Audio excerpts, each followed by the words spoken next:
What's up, guys? Welcome to episode 11, part 2 of the Fight Club podcast. The reason why I say part 2 is because your boy made a 25-minute video just now, and the mic was off. Freaking ridiculous, right? And that was a good podcast, too. I did that in one shot, and we were good to go. Anyways, I'm going to start this back up again. I feel like it's not going to be as good as the first one, but let's see what we can do. So, UFC 322 just finished 2 days ago. So today's Monday. That was last Saturday. So 2 days ago, Madison Square Garden, New York City, where we had JDM, Jack Del Madalena, who is the champion at welterweight, was welcoming Islam Makachev, moving up from lightweight to try to reach the status of double champion or a champion in two different weight classes. And he got that dub. He manhandled JDM. We'll get to that right now, but let's start kind of lower. So in the card at least. So I started watching the third from the top of the prelims, if that makes sense. So I started watching Aaron Blanchfield against Tracy Cortez. That was obviously Tracy was doing okay, and Blanchfield just choked her out, just ragdolled her and choked her out. So that was a good one. Then we had Kopylov, and Rodriguez. So RoboCop won that split decision. It was a unanimous decision. Then we had Bo Nickel against Vieira. Now, I wasn't on the Bo Nickel train. I didn't like him necessarily. Some of it was his demeanor. Some of it was the fact his fighting style I wasn't a fan of. I liked the wrestling, don't get me wrong, but he was trying to strike and he wasn't doing a great job. But so I thought that this fight, I thought he might lose, to be honest with you. But I think the matchmakers put him with the right person, a guy who can't really box or strike so much. He had little to no head movement, and Bo Nickel just lit him up with a high kick to the head. Now, I will say this. I think that Bo Nickel was very frustrated by a lot of the stuff that everyone has been saying in the last 4 or 5 fights that he's had, 3 or 4 fights he's had. And it showed in the end aftermath when he jumped on the cage, flipped people off. He said, either you're going to boo me or you're going to love me, make up your mind. It wasn't a good reaction, I would say, right? He had a great performance, and now was his time to say, hey, guys, this is the new me. I can do things on both sides. I can wrestle and I can strike, obviously. So let me, I'm going to show you what I got. Kind of a deal. He should have just done something like that, but he ended up, making it this big spectacle and kind of throwing a tantrum in a sense, right? But I'm excited to see what's next for him. I worry that with this fight, he's going to have an oversense of confidence in the fact that he thinks that he's better than he actually is at striking, and the next person that he fights, if they are a good striker, he's going to be surprised. But if he marries the two with striking and wrestling well, he'll do really well, because I love when he just lifted up Vieira and just slammed them. It was dope. But anyway, congrats to Bo Nickel. I'm interested to see who he fights next. So then we started off the main card with Dariush versus BSD. I did have BSD winning this fight before the event started. Not by that fashion, though, to be honest with you. I thought it was going to be a couple of rounds, if not maybe the whole fight, and it'd be a split decision or a unanimous decision. But Beneil came out with that knee, and it took 16 seconds for BSD to kind of end Beneil's run on that night. So congrats to BSD. I think he was calling for a BMF fight against Max, if I'm not mistaken. But, BSD doesn't scream BMF to me, to be honest with you. I think Max versus Charles is the fight that's going to happen next for a BMF, which is pretty sick because I love both of those guys. Those are two of my favorite fighters in the whole UFC. We'll talk about that if it does happen, or if and when it does happen. But moving on, we had the top 4 fights in the main card. 3 of them were the welterweight division, which is pretty cool. You had one person who, is kind of long in the tooth with Leon Edwards, and then you have the 5 rest of them are, I guess I would say younger. Most of them are younger. Islam's older. He's 34, but everyone else is very young. But Islam's new to the division, so you have some, young guns coming in, and you had Leon Edwards against Carlos Pratas.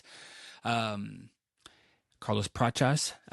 Edwards had a really, really good game plan in the first round. He was doing very well. I think that if he would have stuck to that game plan, it could have worked the whole 3 rounds. But Carlos, he's a silly guy, you know. He's fun. He's a character for sure. But he lit him up with the straight left right through the pipe, knocked him down. The way that Leon hit the ground with almost like his tailbone hitting down first and then his head whiplashed back. A bit of a scary sight, to be honest with you. You know, Leon, he got taxed. Where he goes next, we'll see. Where his next fight will be, we'll see. But Carlos called for a title shot, and he made a statement. All right, right. He made a statement. Now, you know, obviously he's part of the Fighting Nerds. Now, the Fighting Nerds seemed like they were all on this trajectory, and then they all started losing. But Carlos has been the first one to kind of string two together, and he's back on the upward swing. The rest of them have yet to fight. But it almost seems like Fighting Nerds are on their own trajectory, and Carlos is on a separate one, if that makes sense, right? He's a superstar, man. He's great. You see in the first round when Leon was on his back and he had like a body triangle, or he was just back on the backpack right there, and he was kind of doing these little punches to the side of the face, and Carlos was just making this kind of face. It's pretty sick. Lots of memes were made from it. I'm sure more will be made from it, but he's a fun fighter for sure. So moving on to the next fight, we have Sean Brady, who's ranked number 2, fighting Michael Morales, who's number 8. Now, give it up to Sean Brady for actually fighting somebody lower than him. He could have waited it out probably and fought, tried to fight the winner of Islam JDM if he wanted to, and kind of go from there, or at least fight the winner of Bilal Ian Gary. But he decided to fight, and he fought Michael Morales, who's a young and upcoming fighter, super, super big for the division, looked like a light heavyweight. The way he was sitting down, like not sitting down, but kneeling down, kind of like crouched, it looked almost like he was going to ride a little kid's bike. I mean, he was crouching down just to get kind of head level with Sean Brady, right? Or even just, he was above head level with Sean Brady. But this dude is a precision striker, has lots of power, man, and he's a force. He's a character too, man. He dresses very flashy. They were saying on the telecast that if he wins a championship, he could be the first Ecuadorian champion, which I don't think that's right, because I feel like Chito Vera is Ecuadorian and he was a champion. But anyway, that's what they said. At least that's what I heard. Maybe I'm wrong. But I think the fight to make next is Michael Morales versus Carlos Pratas. I think that's going to be a really, really good fight. And some people, you can argue that would they be willing to fight two young guns against each other and kind of burn that bridge, or burn one of them. But I think that the fact that they're so young, if one were to lose, it wouldn't derail them too much. I think Carlos, he's not like he's on this, big, long winning spree, winning streak. I mean, he lost to Ian Gary. If he would have won that, that'd be different. But he's just on the 2-fight win streak right now. So, I mean, another fight against Michael Morales, if he were to lose, it's not going to be the end of the world for him. And Michael Morales, for sure, it's not going to be the end of the world for him. And it would be 8 versus 9. So that's pretty cool. Now, these are the standings as of today. Tomorrow is Tuesday, which is when they revisit everything, and they'll change those. But it was a good fight, I think Sean Brady felt that power ahead in the very beginning, and he was very hesitant, and you can tell. And Michael Morales took advantage. He was stalking him down. He landed with some solid punches, very, very accurate, and obviously very, very strong. So moving on to the co-main, you have Valentina Shevchenko versus Zhang Weili. I thought Zhang was going to have a better performance. But, I did Taekwondo for a long time, so I can appreciate kind of that point sparring aspect that Valentina has when she's in and out, keeping that distance, solid kicks, some punches, moving forward, back. She showed her well-roundedness, obviously took her down, wrestled her. It was a bit more of a boring fight, I will say. You could say that about the main fight as well, but it was definitely different. It wasn't the same. Even though there was wrestling, a majority of it was wrestling, it was definitely different. Zhang tried. She shot for the stars, landed on the moon kind of a deal, right? She should go back to 115 and beat the brakes off of Mackenzie Dern, I'm sure. But yeah, Valentina's going to move on to the next one. We'll see who she fights next. I think, Natalia Silva was there, but I also think I saw that Amanda Nunes had said that once she beats Kayla, she's going to go down and get that championship belt as well. So we could see that third fight, which is pretty cool. And Zhang will probably go back down. I don't see why she would stay in that division when she's obviously undersized for it. Now moving on to the main fight, you have JDM fighting Islam Makachev. Now I don't think anybody, even if you picked Islam to win, I don't think that you would have picked him to win in the fashion that he won. Right? People are kind of doing similarities between him, between the way that he fought in this fight and also the way that Hamzat beat DDP. And there was a bit of a difference, right? I think there's arguments for both, for the fact that why that they were, I guess, boring, quote unquote, or why they weren't as action packed as you would expect, right? How come Hamzat didn't, demolish DDP on the ground? Well, DDP's super strong, so he had to defend that and stay on top of him, right? Now, I think what Islam did with JDM is a little bit different because JDM was very, very trained up with Paul Craig, and I think he had certain tips and tricks that he was going to do, or certain techniques he was going to do against Islam to get out of certain positions because they were ready. But Islam was like checkmate, one step ahead of him. Every time JDM moved to start something, Islam was there to stop him, to stop it there where it was. Islam's fantastic, so props to JDM, because I think the only reason he didn't get finished is because he worked so much with Paul Craig. And not all fights can be these ground and pound kind of things, because JDM is a slick fighter, man. He's good. He's strong. He's big for the division. And, Islam, this is his first fight in that division, so he's actually growing into the division. And if this is his first fight, it's scary, because what's going to happen when he's like having another 6 to 8 months of building this weight up, building this strength up, building this cardio up, and you're going to see more. He said that he was only fighting at 70% of his capacity when he was cutting down to 155. That's freaking nuts, dude. He was killing people, right? So now you got Islam. He is a 2-division champ, not right now, but not a simultaneous one, but he has been a champ in 2 divisions. He never lost his belt at the lightweight division. And so the fun part is, who does he fight next, right? Because there's a list of people who he can fight, right? Now, you have Bilal and you have Ian Gary who are going to fight next, right? They're going to be the next ones to fight, and that's next week. And so that's going to kind of see maybe what we're going to do. If Bilal wins, I doubt that he fights Islam, or we'll see what happens, right? You might have one of those, oh, he's my friend, I'm not going to fight him kind of things. But I think also Bilal knows he'll get taxed, right? Bilal and Islam have that similar, obviously, opponent in JDM. And look at the way they both handled that, right? And it's not like Bilal fought JDM like 18 months ago. He just fought him recently, right? So like he's pretty similar to the same JDM he was when he fought him, right? Fought Bilal. So Islam's light years better than Bilal. Now also, who else do you have here?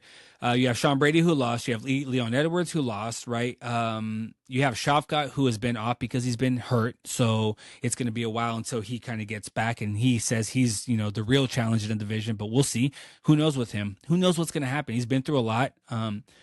And so Islam was calling for like maybe a Kamaru Usman, right? Now, you can say that doesn't make sense because Kamaru is 5. Ian Gary or Bilal's kind of a better shot, I would say, if not Shavkat. Maybe Shavkat. I feel like Shavkat needs to fight another person to really show it again.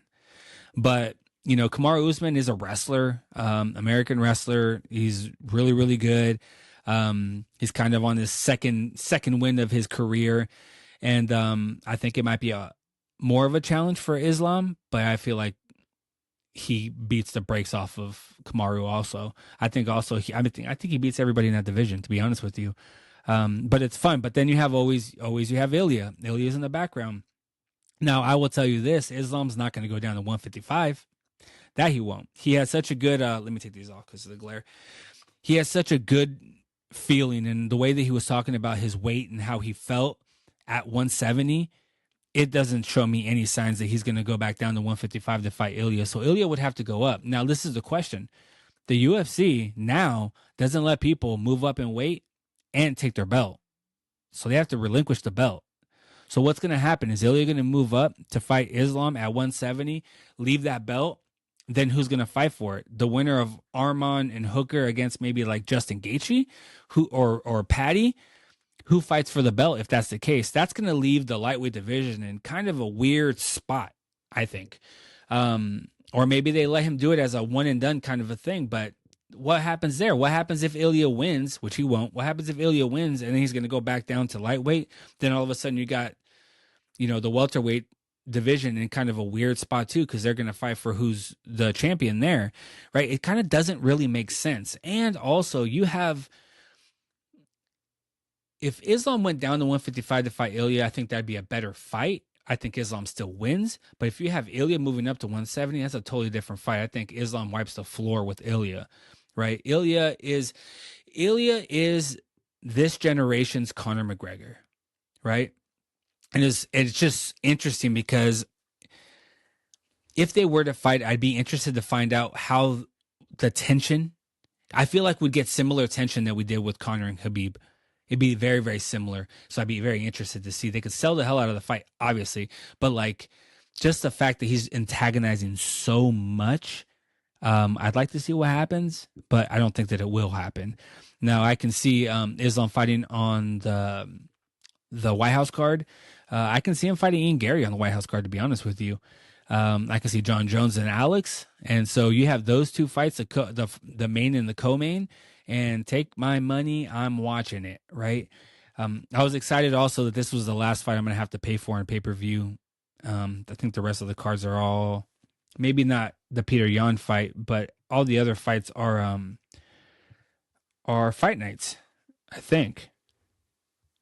Actually, no, that Marab and Peter Yan fight is going to be a pay-per-view, it looks like, in Las Vegas. Not buying that one, though, so we'll see. Maybe I'll go to, like, a restaurant or something that's showing it.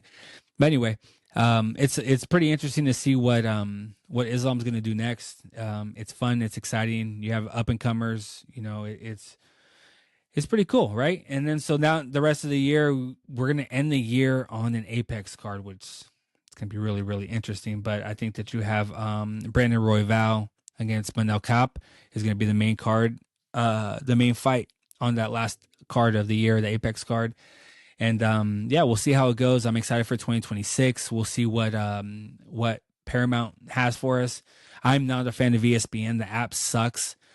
Every time I try to pay for a fight, I'm not sure if you get this, but like it says confirming purchase and it just goes in the circle and the circle. And sometimes, and I don't want to get out of it because then I've been charged twice for it before. So I'm just hoping that those bugs are fixed. But I'm excited for that first fight of the year. I'm excited to be back on making some videos. I'm just excited in general, man. This is going to be fun. Let's get back at it. It's been a long time. I've been trying. Again, this video, I'm sorry if the last video I recorded that had no volume was fantastic. So I'm sorry if this one's less than fantastic. I tried, man. But it's been taking me about 1 hour to do a 20-minute video. It's crazy.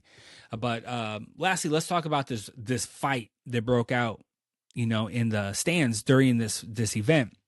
So obviously you had Dylan Dennis, who I think is a punk, right? I don't like this fool. He's annoying. He talks a bunch of shit. He just gets on my damn nerves. So I'm glad that he got his ass worked a little bit. You got to pay the piper sometimes when you talk that smack. But it was nice that Dana White said, you know what, man, he's banned. He'll never be there again because he always starts something. It's always an issue. So I'm excited. Just let him go fight whatever misfits boxing or whatever the hell he's going to do. He can stay over there. That's his lane over there. So anyway, so that's what I got for you guys today, man. Thank you guys so much for watching. I appreciate you guys. I missed you guys. I'm excited to get back on this train again. My goal is to keep making videos and, I'll see you guys in the next episode. See you soon. Peace.